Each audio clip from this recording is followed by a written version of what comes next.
दान क्यों, किसे, क्या और कब करें?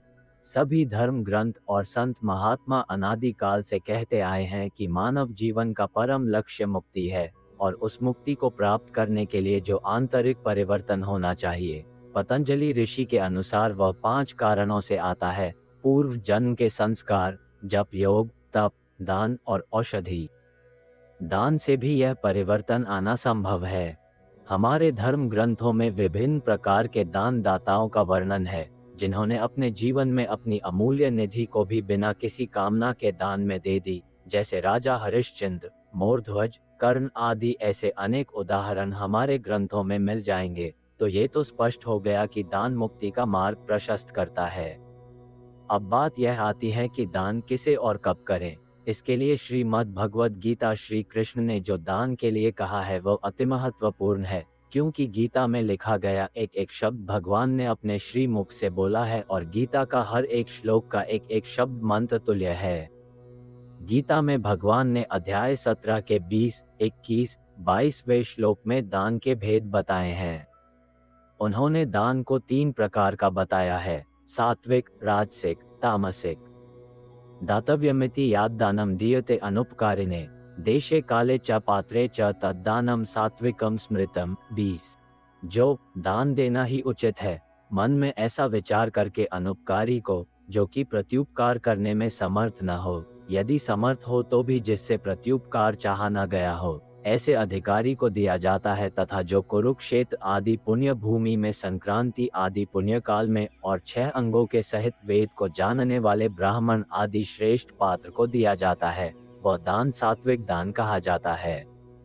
इसका गूढ़ अर्थ यह है कि दान देने से पहले दान किसे दें उसे पात्र होना आवश्यक है। जैसे कोई मरुस्थल में कोई मानव पानी के लिए तरस रहा हो और मृत्यु को प्राप्त हो रहा हो, तो आपके पास पानी होते हुए उसको सोने की अंगूठी दान में दे रहे हो, तो उस सोने की अंगूठी को दान में लेकर वो क्या करेगा? पानी पीकर उस प्राणी को नया जीवन मिलेगा। पात्र के अनुरूप ही दान होना चाहिए। जैसे अकाल के समय अन्न का दान ही विशेष है। सरल शब्दों में भगवान ने सात्विक दान के बारे में जो कहना है कि जिस व्यक्ति को जिस समय जिस वस्तु की जीवन के लिए सबसे अधिक आवश्यकता है और वह वस्तु उस समय उस व्यक्ति को मिल जाए और बदले में कुछ भी प्राप्त करने की कोई कामना ना हो, तो वह दान सात्विक दान की श्रेणी में आता है। यानी एक हाथ से दिया तो दूसरे को पता भी ना लगे और उसे देकर भूलने की प्रार्थना भगवान से हो। यंतु प्रत्युपकारार्थम फलमुद्दिश्य वा पुनः दीयते च परिक्लिष्टम तद्दानम राजसम स्मृतम। 21। जो दान प्रत्युपकार के लिए अर्थात कालांतर में ये प्रत्युपकार करेगा, यानी मेरे द्वारा किए गए दान का बदला चुकाएगा, इस अभिप्राय से या इस दान से मुझे परलोक में फल मिलेगा, ऐसे उद्देश्य से जो दान क्लेश खेद पूर्वक दिया जाता है, उसे भगवान ने राजस दान कहा है। सरल शब्दों में समझे तो दान देने से पहले फल की कामना के साथ ही हमने उसे पात्र बनाया, जो हमें इससे अधिक या बदले में मुझे कुछ प्राप्त होगा। जैसे कि चंदा लेने वाले कोई आए और आपको पता है कि यह चंदा जो दान की सोच आपकी है उसके अनुसार नहीं होगा और आप पर दबाव के साथ धन लिया जा रहा है, यानी क्लेश और खेद के साथ धन लिया जा रहा है। दान निम्न श्रेणी में आता है तो वह दान राजसिक दान ही है।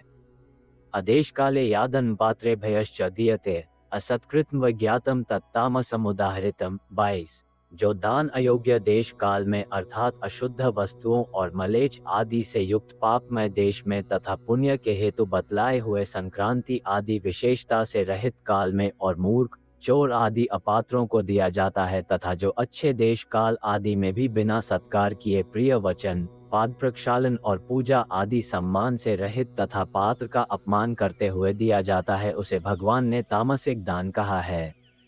सरल शब्दों में कहा गया है कि हमें दान देने से पहले ये देख लेना चाहिए कि जिस किसी को भी दान कर रहे हैं वह व्यक्ति उस धन या वस्तु का अनुचित प्रयोग तो नहीं करने वाला है। मान लीजिए हमने किसी को कुछ धन या कोई वस्तु दी और वह उस दान में मिले धन का उपयोग शराब पीकर उत्पात मचाने में, गुंडागर्दी करने में या मांस भक्षण करने में या जुआ खेलने में या अन्य किसी अनुचित कार्य में कर रहा है, तो उस व्यक्ति को दान देने से स्वयं आप भी उस पाप कर्म में शामिल हो जाएंगे। इसीलिए भगवान ने इस प्रकार के दान को तामसिक दान कहा है।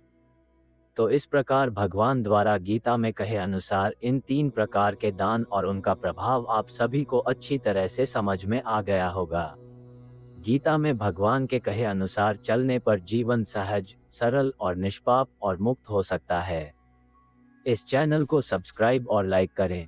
अगले वीडियो में भगवान द्वारा गीता में कहे कुछ और जीवन के लिए उपयोगी जानकारी डिस्कस करेंगे। बहुत बहुत धन्यवाद।